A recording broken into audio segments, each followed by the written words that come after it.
hours, how much are you smoking now? Well, I smoke. I buy them by the carton. I go to Okay. an area where the taxes are lower, you know.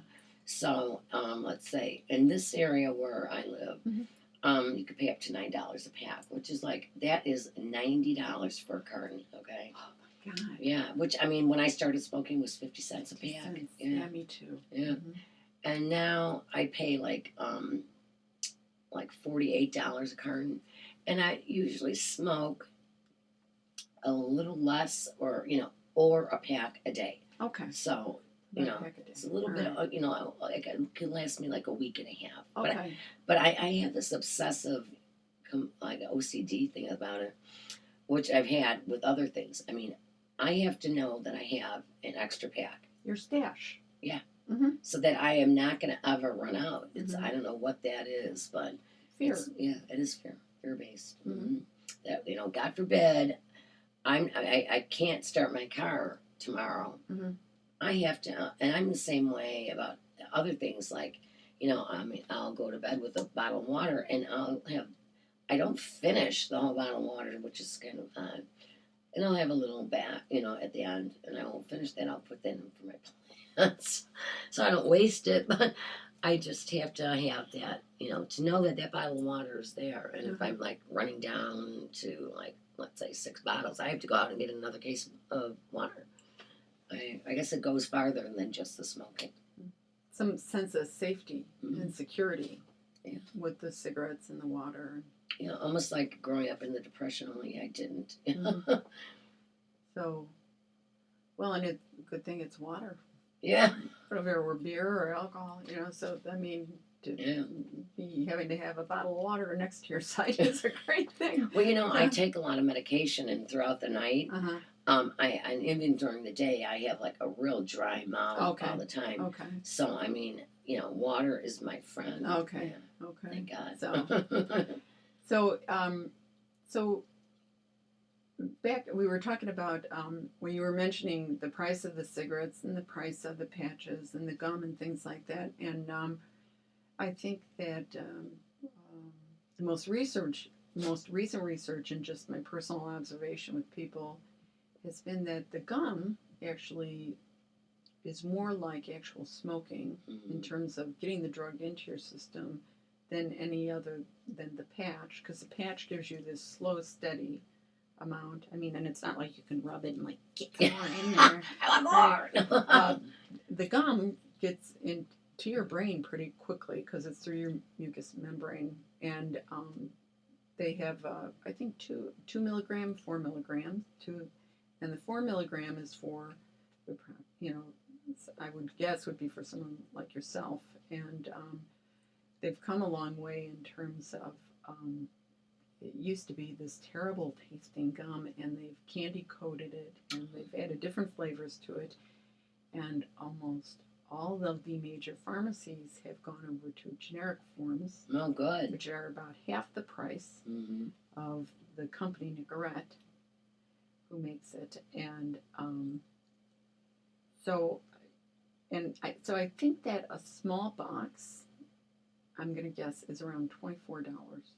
And would that be equivalent to like a case of cigarettes, or would that be like a Well, that's a good question, and I'm not really sure the answer to it. I know that when Nicorette first came out, they used to say you can chew up to 16 pieces a day, because of course the more you chew, the more you're going to buy it. The four, you'd really have to check it out yourself. But what's important to note is that the gum is addictive. Oh, it is, and a lot of people stay on the gum, but who cares? You will not die from the gum. But isn't that nicotine? I mean, won't kill you. But I thought nicotine is what kills you in the cigarette. No, it's all the other 200 million trillion carcinogenic things that, the nicotine. I mean, a person can die from a nicotine overdose, but it'd be like pure IV nicotine or something. I haven't died yet from nicotine. No, it's not the nicotine. No, it's the nicotine is why you smoke. Right. That's the drug. Right. But the gum, there's been, I know at one point, a lot of research was coming out of Mayo Clinic, which has actually an inpatient program. I love Mayo. I've heard so much good things Yeah, about they're Mayo. great. Yeah. They're great. I've been up there and had some training with them, and I wish I could be a guinea pig for them. they they actually run their program like once a month. But once again, you have to have insurance and money and stuff like that. But they were using the Zyban Wellbutrin and the Oh, that's the thing Wellbutrin you were talking about, with Zyban. the gum at the same time. Oh, really? Mm-hmm. And success rates on that? Very high. Okay. Now, And they'd slap a patch on if you needed it too. now I do take an antidepressant, and I'm just wondering if that would. I mean, You would really have to check that out with your doctor. Okay.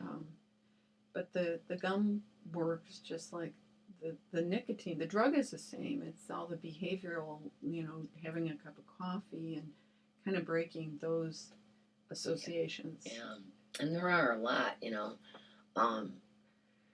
Finding other ways to relax. That union break. Yeah. What else? You like meditation? Meditation, yeah. Uh-huh. What else might be a good union break for you? I don't know. I have to give some thought, and maybe if I can have a session with you again, Sure. I could explore different things and Yeah. and do some research on it. Sure.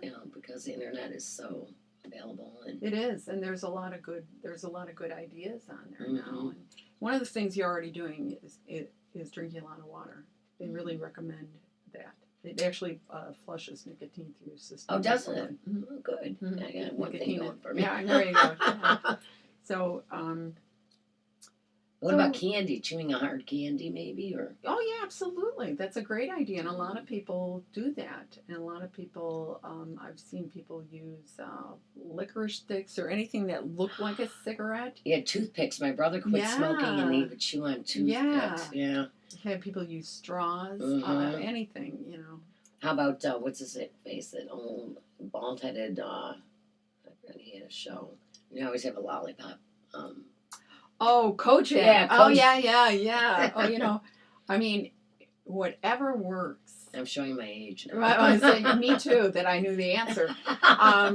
But I mean, whatever works, you already have been thinking about this, and you have some ideas, and it's, and it sounds like you've been keeping your ears open for other people, kind of listening to things that have been helpful to them, and so you think you'd be definitely interested in the hypnosis. That sounds like a for sure thing.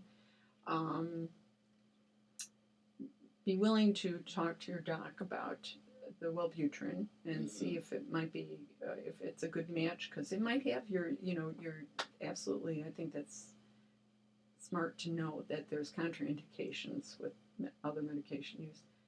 What about? I'm sorry to interrupt. Oh no. What about are there group therapies for that too? There is, believe it or not, there is a 12-step group called Nicotine Anonymous. Oh, really? That actually there are not very many meetings around anymore. So there's that, and I believe the American Cancer Society is still running group programs too.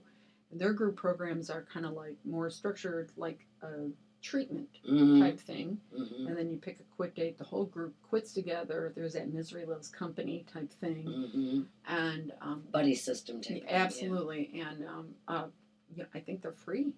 They offer Free them is for free. good. Free is very good. Love free. Yeah. So you really could combine all those things together, because